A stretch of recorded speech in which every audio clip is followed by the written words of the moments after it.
이번 그 정책이 나올 때 아마 다른 때 출연해서 이제 말씀드렸었는데 그 공항을 가는 길에 그 소식을 접하고 사실은 비행기를 바꿀 것까지 생각을 했었던 이유는 제가 봐왔던 그 오랜 기간에 중국에서 나오는 정책들하고는 결이 다르고 그리고 뭐 형식도 다르고 내용도 다르고.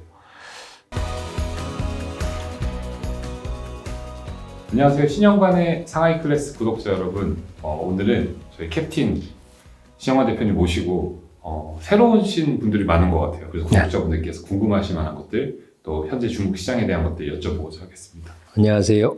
상클의 캡틴 신영관입니다. 반갑습니다. 오늘 우리 임 이사님하고 진솔한 얘기를 나눠보도록 하겠습니다. 저는 대표님과 함께 상하이 클래스 만들어 나가고 있는 임예성이라고 하고요. 오늘 제가 대변해서 한번 궁금한 것들 많이 여쭤보도록 하겠습니다. 예.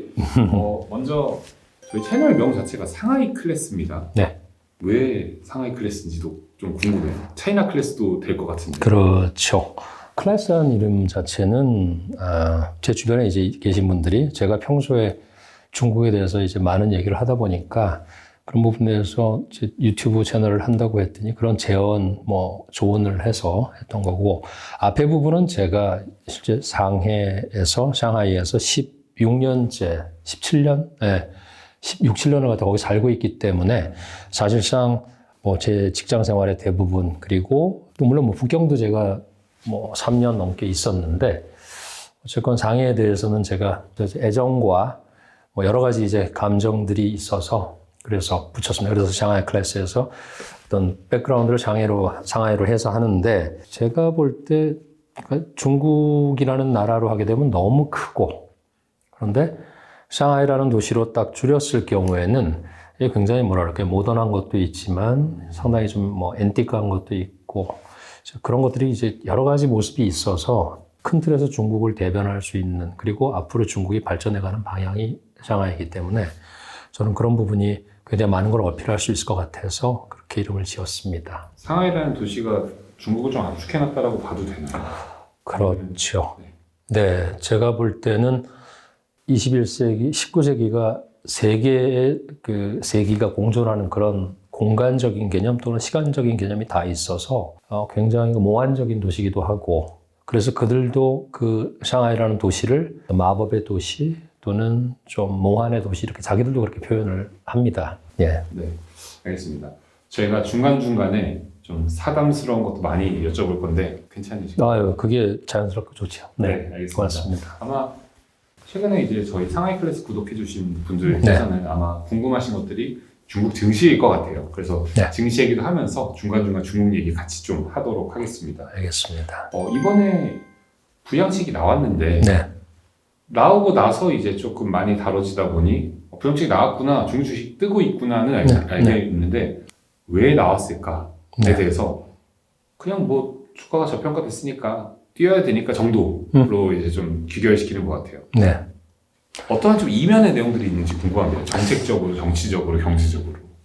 네, 말씀하신 대로 세 가지 아니면 너댓 가지 의미가 다 있을 텐데, 이번 그 정책이 나올 때 아마 다른 때 출연해서 이제 말씀드렸었는데 그 공항을 가는 길에 그 소식을 접하고 사실은 비행기를 바꿀 것까지 생각을 했었던 이유는 제가 봐왔던 그 오랜 기간에 중국에서 나오는 정책들하고는 결이 다르고 그리고 형식도 다르고 내용도 다르고 그랬었어요. 그래서 좀 전에 이제 우리 임 이사님이 말씀하신 여러 가지 의미를 가지고 있는데 그 순간적으로 해석이 안 되는 부분이 있었고, 그래서 사실 그 뒤에 하루 이틀 정도 굉장히 많은 그 스터디 또 리서치를 하고 해서 제가 내린 결론은 이것은 상당히 지금까지 있지 않았던 그런 그들의 정책 시행 어떤 방침 또는 방법이고, 이것이 만약에 상시화되고 또 좀 세틀다운이 된다 그러면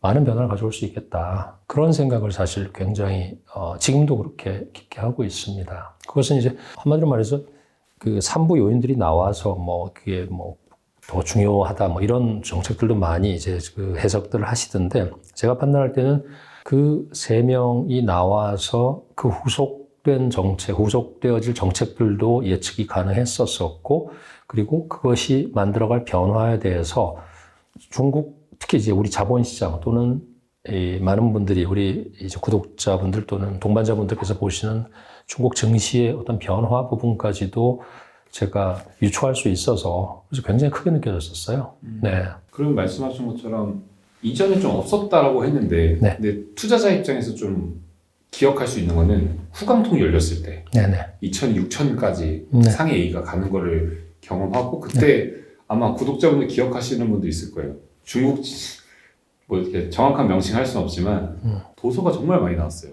지금 중국 주식 사면 네네. 뭐 몇 년 뒤에 뭐 어떻게 된다. 좀 뭐 강남 아파트다 뭐 이런. 저도 네. 이름이 생생 기억하는데 저도 그때 베이징에 심지어 있었기 때문에. 그러시죠. 예. 그래서 그때랑 그냥 비슷한 거 아니야? 이번에도 한번 반년 좀 안 되게 쫙 떴다가 다시 떨어지지 않을까? 근데 왜 이전과는 없었던 거라고 말씀하시는 거죠? 이 말씀은 처음 드린 것 같은데 그들은 이번 그 정책에 대한 접근 방식 자체를 저는 전쟁같이 한다고 생각을 했어요.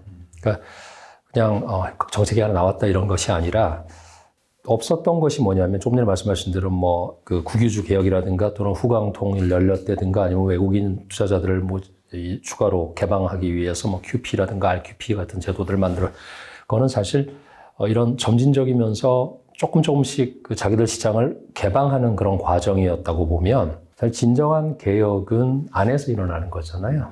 근데 그런 부분에서는 항상 그 시장이 가지고 있는 문제점이 여러 가지가 있었는데 뭐 이제 조금 이따 더 자세히 말씀드릴 기회가 있을지 모르겠는데 중국 시장의 문제는 결국 여는 것도 있지만 그들의 어떤 적게 보면 한 회사의 그 회사들의 그 지배 구조라든가 또는 의사결정 구조 그리고 주주 구조 그런 반면에 시장에 대한 접근 방법 그리고 직접 자본시장과 간접 자본시장의 어떤 이 연결 이런 부분에서 굉장히 투박하고 막혀있고 단절되어 있는 그런 시장이었어요. 그래서 혹시 뭐 이런 얘기 들으셨는지 모르겠는데 중국 시장이 다계층화된 시장이어서 뭐 1판, 2판, 3판, 4판, 5판 이렇게 쭉 이제 그 밑에 있는 거는 저희가 농담으로 이제 여기는 완전히 뭐 이제 독판이다, 도구다 이래가지고서 얘기도 하는데 그 정도로 복잡한 구조를 가지고 있고 많은 주식들을 최근에 많이 상장을 시켰지만 실제로 시스템이라든가 또는 체질적으로 과거와 크게 차별화가 없었던 상황에서 저는 이번에 나온 이런 패키지 정책들이 결국 포커스를 자본시장으로 하고 있기 때문에 그리고 그 이유는 자본시장으로 할 수밖에 없었던 그런 정치적인 아까 말씀하신 경제적인 그리고 사회적인 요구가 다 합쳐져 있다고 봐요. 그래서 자본시장 자체를 아까 처음에 말씀드린 전쟁같이 접근하고 한다는 게 뭐냐면 이게 안 될 경우에는 어떤 후폭풍이 있을지 저는 잘 모르겠어요. 그것이 아마 이제 갈수록 점점 더 시장도 알게 되실 것 같은데 제가 판단할 때는 이것은 뭐 이거 아니면 저거 하는 선택이 아니고 이거는 반드시 가야 되는 길로 이미 정해진 거고 큰 틀에서 자본시장을 가지고 뭘 할 거냐 이 문제가 남았는데 그거는 사실은 중국이 지금 우리가 그런 얘기 하잖아요. 그러니까 시대에서 가장 큰 투자는 그 시대의 고통 속에서 나온다 이런 말을 하는데 지금 중국의 가장 큰 고통이라고 그럴까요? 아픈 그거는 우리 잘 알지만 이게 반도체로 축약이 되는 이 하이테크 쪽이잖아요. 근데 하이테크를 만들어낸 국가라고 해봐야 사실 미국 외에는 우리도 생각이 잘 안 나잖아요.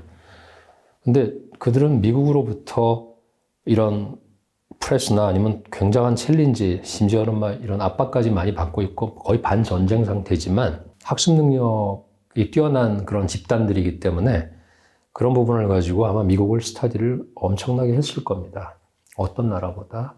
그래서 만들어진 아니면 뭐 내린 결론 자체가 지금 상태로는 안 되고 뭘 바꿔야 되는데 그 뭐에서 필요 충분 조건이 딱 들어간 게 저는 자본시장으로 봅니다. 그래서 그 자본시장을 통해서 지금까지 그냥 공산당 또는 국가의 자본을 집어넣어서 만들려고 했던 뭐 예를 들어서 반도체라든가 사실은 우리가 알고 있는 전기차라든가 또 뭐 태양광이라든가 모듈 이런 부분은 그렇게 돈 집어넣어서 만들 수 있었을 텐데 이게 다른 레벨이잖아요. 반도체라는 건. 심지어 수소폭탄이고 인공위성까지 또 달나라까지 보내는데 그 나라가 못 만들고 있는 건 분명히 이유가 있을 거고 거기서 기술적인 면을 봤다 그러면 계속 뭐 어떤 기초과학 또는 뭐 논문 이런 쪽으로 갔겠지만 제가 볼 때는 그 사람들도 이제 안 거예요. 이게 시장을 통해서 어떤 일을 할 수가 있고 시장에서 나온 자금을 가지고 R&D 연구개발을 통해서 지속적으로 들어가야 되는데 결코 세금 받아가지고서 또는 땅 팔아가지고서 이걸 투자를 해서 어떤 우리가 알고 있는 미국의 대단한 그런 기업들처럼 뭔가의 그 돌파구를 찾는다? 불가능하다는 걸 이제 점점 느끼는 거죠. 물론 늦은 감이 있어요. 근데 그것을 변화시키는 거를 시작을 했다. 근데 그게 제가 과거부터 계속 저쪽도 좀 많이 이렇게 바꿀 게 있는데 왜 안 바꿀까 이런 걸 굉장히 많이 느꼈는데 그것을 이제 이번 그 정책, 924 정책 속에서 그런 어떤 변화의 시작점 이런 거를 제가 봐서 제 나름대로는 이거를 굉장히 뭐 많이 좀 보고 있어요. 네. 물론 의견은 다를 수 있고 이견이 있을 수 있습니다. 그 부분도 저는 이제 겸허하게 받아들이는데 그렇게까지 아직 보시는 분이나 뭐 얘기하시는 분은 없으세요. 그냥 투자 관점에서만 보면. 근데 투자도 굉장히 중요한데 저 나라는 사실 그 저 사람들과 이제 입장을 바꿔놓고 보면 그리고 또 그쪽 지도자들이나 정책 결정자들의 입장에서 보면 이거는 매크로 차원에서도 굉장히 필요한 사항이다. 저는 그렇게 봅니다. 네. 이번에 중간중간 좀 미국 얘기를 같이 하셨는데 네. 중국이란 나라가 어떠한 미국이란 시장을 견제하기 때문에 나온 결과물도 있을 수 있나요? 왜냐하면은 금리 인하랑 굉장히 밀접하게 발표가 됐어요. 미국 금리 인하. 그렇죠. 그게 이제 중요한 포인트신데 준비는 아마도 이 시진핑이라는 사람이 이제 집권을 하고 나서부터 계속 추진을 했던 것이 이제 중국 몽부터 시작해서 많은 게 있잖아요. 근데 그 속에 이제 다 들어가 있을 건데 그 띵크탱크들이 그리고 자기의 수석들이 아마도 처음에는 얘기를 못 했을 거고 중간중간 이제 그런 거를 윗분들도 사실 교육을 시키지 않습니까? 이게 좀 뭐 정보도 리포트를 하고. 근데 아마도 그러는 과정에서 2018년에 이제 트럼프 이후에 더 격화가 되는 그런 과정을 겪으면서 아마 더 피부로 느꼈을 거고 하지만 어쩔 수 없었던 부분이 분명히 있을 거예요. 그리고 코로나까지 터졌고 자기들의 어떤 결정에 의해서 코로나라는 말하자면 저도 이제 상해에서 제가 농담으로 그러거든요. 저희 집사람하고 그때 이제 막내만 있었는데 상해에서 아파트에서 200끼를 집에서 먹었어요. 예, 그러니까 저 아파트 현관문을 못 나갔죠. 밑에 1층으로 내려가는 거는 불가능했고. 다 코로나 때 다쳤어요. 그렇죠. 봉쇄됐어요. 예, 봉쇄됐고 그러면서 이제 200끼를 집에서 먹으면서 정확하게 이제 뭐 거의 200끼 되는데 그걸 먹으면서 어찌 보면 그 나라에 대해서 그동안은 사실 제가 처음에 말씀드린 대로 중국에서 또는 상해에서 거의 그 당시 뭐 20년 안 됐지만 20년 가까이 살면서 있었던 그런 것들이 다 좀 뭐랄까 좀 부대끼죠 속으로 그런 상황이었지만 이제 지내놓고 보니까 그걸 이해한다는 말은 전혀 아닙니다. 정말 견딜 수 없었고 힘들었는데 그 이제 정책 결정하는 사람들은 그들 나름대로의 또 이유가 있었을 것이고 그게 문제다. 문제 맞고요. 그것이 또 올까? 올지 안 올지 모르겠습니다. 하지만 그런 과정을 겪으면서도 분명히 그런 집단이 그런 스타디가 됐을 것이고 그 또 하나의 변화의 어떤 움직임이 이번 정책에도 저는 계속 말씀드린 반영이 되었을 것 같다.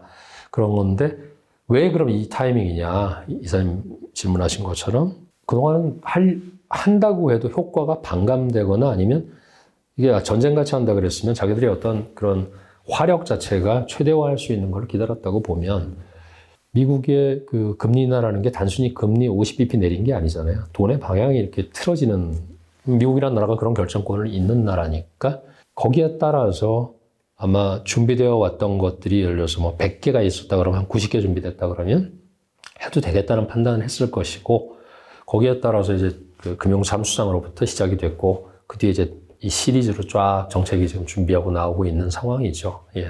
사실 정책은 성공과 실패가 있을 수 있다라고 저는 생각을 하는데 왜냐면 기대값이 있으니까 그렇죠.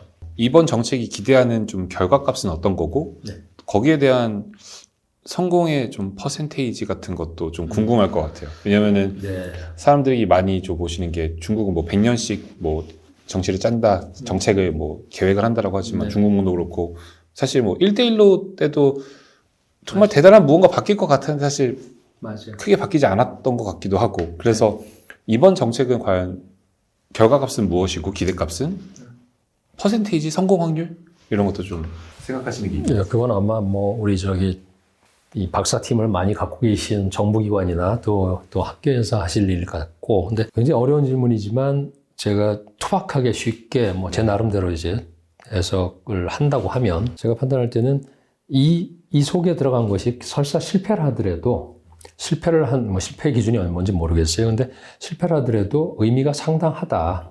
예, 그거 자체가 이 정책이 저한테 주는 그런 의미가 있는 것 같고요. 두 번째로 정말 성공한다 그러면 뭐가 될까라고 볼 때는 밖에 개방을 하는 거는 자기들이 뭐 경제특구로 개방을 했건 아니면 일부 뭐 이 산업을 개방을 하건 업종을 개방을 그렇게 했지만 안에 바꿀 때 가장 그들이 지금 필요한 거는 중국이 사실 모든 중국 인민은 주머니가 한 개입니다. 그러니까 우리 같은 경우는 할아버지 때, 아버지 때, 물론 있다는 전제하에서 할아버지, 아버지 때부터 물려온 시골의 논밭도 있을 수 있고, 또 부모님이 갖고 계신 아파트도 사실 나중에는 물려주시겠지 이럴 수도 있고, 그리고 내가 일을 하면은 노동소득이라는 게 있잖아요. 근데 중국은 엄밀하게 얘기하면 98년 이전에, 그러니까 우리가 알고 있는 상품방이라는 것이 생기기 전에는 모든 집은 국가에서 분방이라는 걸 했잖아요. 내 재산이 없었던 공산이 이제 산이 재산이잖아요. 그런 나라였기 때문에 그거를 소비 쪽으로 딱 대입을 시켜보면은 나는 그냥 오늘 내가 월급 받는 거 외에 다른 수입이 있으면은 그 사회에서 60년대, 70년대에는 나는 나쁜 사람이었죠. 그래서 우리가 체제가 달랐기 때문에 너무 이질감도 있고 싫어하고 그랬지만 그것이 구소련이라든가 구동구라든가 지금의 북한하고 비슷했던 시절이라고 보면 많은 분들께서 지금도 그런 선입견을 갖고 계실 텐데 저는 거기서 있으면서 느끼는 게 이 나라는 어찌 보면 체제와 실제가 굉장히 다른 것 같으면서도 또 조화로운 부분이 있다 이런 걸 많이 느끼면서 사는데 그 두 개의 주머니에서 하나의 주머니의 비율 자체가 제가 기억하기에 이제 그 수치를 처음 본 게 그 친구들 올림픽 하기 전이니까 그때 보니까 전체 자기 수입에서 재정 수입이 차지하는 비중, 가처분 소득에서 차지하는 비중이 2%밖에 안 됐어요. 근데 2007, 8년이면 무슨 시절이냐면 98년 이후에 아파트라는 게 생기고 또 누군가는 자기 차를 가지고 이러던 시절인데도 2%밖에 안 됐어요. 근데 그게 지금도 아마 8%, 9%밖에 안 될 겁니다. 근데 선진국 같은 경우는 재산성 소득이 가처분 소득에서 차지하는 비중이 16, 18%, 심지어 20%가 되는 그 얘기는 뭐냐면 내가 물려받았거나 아니면 이런 그 현금이 있거나 아니면 매일 들어오는 급여가 있거나 그런 것들이 내가 이제 쓸 수 있는 그런 가처분 소득. 그 얘기는 플러스 소비잖아요. 내수고. 근데 그게 안 된다는 거였죠. 그래서 그걸 위해서 어찌 보면 좀 풀어준 것도 부동산이고 사실 중국에 지금은 돈 없는 사람, 집 없는 사람 없거든요. 집은 분방을 하건 아니면 새로 우리가 샀건 아니면 어떤 형식으로든 집은 웬만하면 다 90% 이상 가지고 있다고 하니 노동소득을 가지고 이제 하는데 전 집은 내가 살고 있으니까 이거는 현가화 안 되고 렌트도 안 되고 그렇다고 보면 재산이 형성이 되지 아니한 나라고 또 사회적으로도 어떤 자본이 축적되지 않은 나라였기 때문에 과거부터 그래서 자본이 부족했던 시절에 우리가 알고 있는 중국 정시를 가지고 조달을 했어요. 근데 누구한테 조달을 해줬냐 하면 90년도, 91년도에 증시를 심천상에 열면서 조달의 대상은 국유기업이었어요. 국유기업한테만 상장할 기회를 줬던 거고 그때 상장한 기업들 중에서 많이들 이제 좋아하시는 칭피라든가 청도 맥주라든가 또는 우리가 알고 있는 백주 기업들 여러 개 많이 다 있죠. 그런 과정을 겪은 거를, 그러니까 그들 나름대로 그 과거에 그것이 선배들이 잘못했건 조상들이 잘못했건 그 과정을 겪어서 지금 여기까지 와 있는데 이 오는 과정은 그들도 쉽지 않았고 우리가 볼 때도 정말 다르기 때문에 어찌 보면 좀 폄하하기도 했고 또 좀 발전이 덜 됐구나 이렇게 하면서 했지만 다 이유가 있는 것 같아요. 세상에 존재하는 게 다 이유가 있다고들 하잖아요. 근데 그 나라의 그 과정, 이 어떤 발전 과정이 그 과정이었다고 보면 저는 지금 그들이 해결해야 될 가장 큰 심각한 문제는 결국 아까 말씀드린 소비해라는 그냥 구호고 새마을운동 같이 하는 거고 또 문화대혁명처럼 하는 거고 근데 어떻게 소비할지에 대한 문제에 있어서는 답이 있음에도 불구하고 추진을 안 했을 수도 있고 아니면 이 부분에 대해서 자기들끼리 이제 싸웠을 수도 있죠. 누군가는 여전히 왼쪽이고 누군가는 오른쪽일 수 있잖아요. 그런 상황에서 지금은 그런 컨센서스가 형성이 되었기 때문에 아마 이 정책에 이렇게 스며들어서 반영이 된 거 아닌가. 그러니까 부동산은 더 올라가면 그리고 다른 재산이 더 할 수 있는 그 정도로 대규모로 할 수 있는 건 사실 우리 자본주의 사회에도 없잖아요. 그런 상황에서 둘 중에 하나, 부동산을 가지고 계속 할 거냐 아니면 자본시장을 가지고 어떤 방법을 취할 거냐. 근데 이거는 이 부동산은 부작용이 훨씬 더 컸던 것을 봤고 그리고 또 20년이나 우려먹었고 자본시장은 적당히 한다고 했지만 신용만 했기 때문에 여러 가지 문제가 있었고 그것을 이번 기회를 틀어서 조금은 더 뭐랄까요 광범위하게 그렇게 활용을 하려고 했는데 이게 쉽지가 않아요. 그죠? 우리가 이제 요 하루 이틀 정도 보는 이런 변동성 커지는 거 이런 거 보면서 저쪽 생각이 많을 텐데 그것을 몰랐냐 알았냐 하는 문제는 차치하고 이것은 매니지를 해 나갈 것 같습니다. 그쪽에서. 근데 그 매니지의 방법이 여전히 투박할 수 있지만 과거보다는 훨씬 더 정제되고 다듬어진 그런 방식들이 기대가 되고 또는 저는 그렇게 유출하고 있어서 좀 지켜봐야 될 것 같아요. 예.